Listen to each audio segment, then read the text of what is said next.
Une personne asexuelle n'a pas envie de sexe et n'aime pas ça, et elle est sûre de ne pas l'aimer, même si elle n'a jamais essayé. Ouais, c'est vrai que c'est la question qui revient tout le temps. Comment tu peux être sûr si t'as pas essayé? Ça fait maintenant quasiment 15 ans qu'on se connaît. Je me suis dit, ce serait marrant si je découvrais parmi mes amis quelqu'un qui était asexuel. Et voilà, c'est arrivé avec toi en fait. Alors pour moi, la sexualité, c'est un manque ou une absence d'attirance sexuelle envers autrui. L'absence ou une très faible attirance sexuelle, après il y a plusieurs niveaux, c'est vraiment un continuum.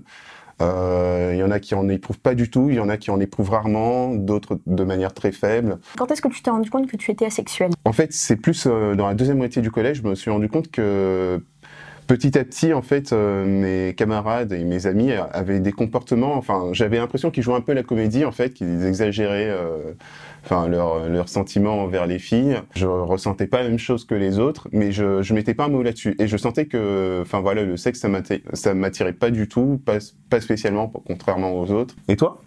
Alors moi, je m'en suis rendu compte assez tard. J'ai eu mes premiers rapports à l'âge de 25 ans, mon premier copain à l'âge de 25 ans. Et puis j'ai bien senti à cette époque-là qu'il y avait quelque chose qui clochait, dans le sens où mon copain était toujours en demande, alors que moi, on s'en passait, ça m'allait. Quand je lui demandais un câlin, c'était vraiment une étreinte, alors que lui pensait tout de suite à la sexualité.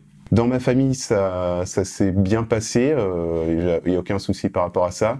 Je sais qu'il y a beaucoup de gens pour lesquels c'est pas un sujet qu'ils peuvent aborder auprès de leurs parents, voire même auprès de leurs frères et sœurs. Il y a des gens qui sont ouverts, qui vont comprendre, d'autres avec qui ce sera plus difficile d'en parler et plus difficile à expliquer. J'ai eu aucun souci à l'expliquer à mes frères. J'ai dû effleurer le sujet avec ma maman. Et puis, c'est encore un peu difficile pour moi d'aborder le sujet avec mon papa. Est-ce que tu penses que c'est difficile d'être une personne asexuelle dans la société d'aujourd'hui? C'est difficile d'en discuter avec des gens qui sont fermés et qui disent c'est pas normal et qui s'arrêtent là. Aujourd'hui, quand des collègues font des blagues salaces, je sais que je participe parce que voilà, si je participe pas, je vais me sentir encore une fois écartée, encore une fois mise à l'écart, et donc j'ai pris le parti de participer. Moi, j'avais pas spécialement ce problème donc avec les collègues. C'est juste que je ne participais pas plus à ces parties de la discussion lorsqu'il y avait ce genre de blagues ou lorsque les autres parlaient de sexe. Moi, intérieurement, je me disais « Ah, ils vont encore parler de sexe » et du coup, moi, j'aurais rien à dire. Quand j'ai effectivement expliqué à mes collègues que j'étais asexuel, j'ai beau leur expliquer ce que ça impliquait, ils semblaient pas comprendre en fait. Ils étaient, pour eux, ça n'avait pas de sens.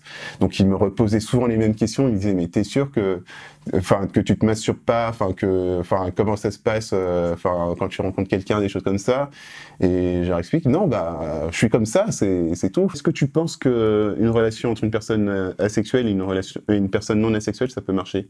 Je pense que ça peut marcher effectivement, et de même que deux personnes qui sont asexuelles peuvent être en couple, et on en a la preuve dans notre groupe. On a beaucoup d'amis en couple asexuels. Oui. Voilà, et je pense que sincèrement, oui, ça peut fonctionner. Il faut que les deux soient à l'écoute l'un de l'autre. J'ai jamais vraiment été en couple en fait, mais je pense qu'effectivement ça peut marcher. Effectivement, la communication est super importante, donc il y aura sans doute des concessions à faire, je pense des deux côtés, pour que ça puisse tenir. Je pense qu'il faut que ce soit dit et posé dès le départ. Dans ma première et ma seule relation, ce qui a péché, c'est que je ne savais pas encore qu'à l'époque que j'étais asexuelle et que les relations sexuelles en elles-mêmes ne me plaisaient pas.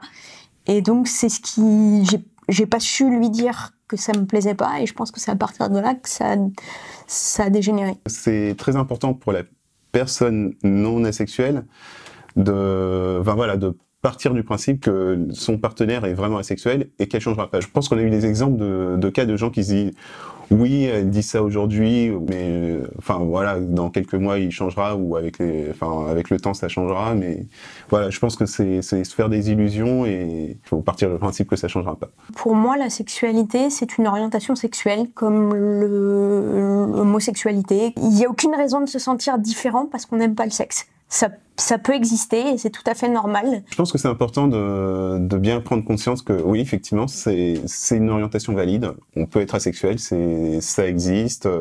C'est vrai qu'on souffre pas mal de problèmes de représentativité, notamment dans les médias.